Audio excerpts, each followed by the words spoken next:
defense, after John Wall got hurt and he just was this scoring guy. So for me, when you looked at this whole thing, you thought like, oh my God, this is going to be a guy in Bradley Beal that you thought was going to be able to be a two-way player for a long time. And I think that when you look at Jalen Green, you think, okay, I really like this Bradley Beal comparison. I don't like the comparison that they gave him to him being, Zach LaVine, which I just think Zach LaVine is not a good defender.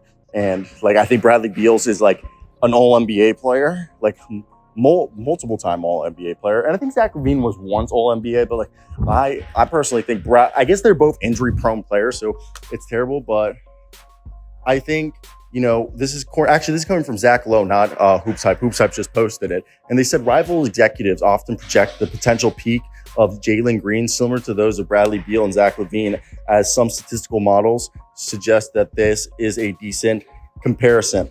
Okay. And they are also close to Green's height, which is like 6'5", which is a tick shorter than those big wing ball handlers who have, come to prominence in the NBA. But Zach LaVine and Bradley Beal have made a combined 5 all-star teams, while Beal has made 1 all-NBA team. I don't think Zach LaVine has. This is a pretty good, I think comparison or association, one might say, for our man Jalen Green. Like, I feel like there was a lot worse people you can compare him. And I think it's definitely interesting because of how this team is being built, especially with Ime Udoka, who I think is going to be a big part of this culture. Like, and if Jalen Green wants to continue to be the cornerstone for the Houston Rockets, he's definitely going to have to show that, hey, I've grown. And look, for me, I've always liked, Jalen Green. And I've always thought he was a fantastic basketball player who had a pretty good career in the NBA, like, lined up for him. So that's always something that I've always wanted to hear your guys' opinions. What do you guys expect from Jalen Green? And do you guys agree that he's a guy who's going to be this, I don't know, like, if we're going to describe his play style, definitely I think he's a guy that can play sometimes like a vintage shooting guard who has ultra confident, who can be a monster scorer.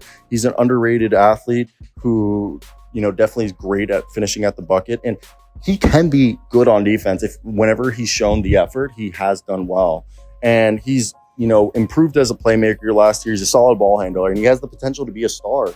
So it's all there for him to figure it out. It's more so, will he do it, and like, how long will that take? Because if we even compare him, to Zach LaVine, let's think of some of the comparisons, and that they're both, like that, high quality offensive player who's a threat in the half court sets or even in transition, and that they can create their own shots and but I think, he's closer to Bradley Beal, because I think Zach LaVine's a better catch and shooter than Bradley Beal and Jalen Green.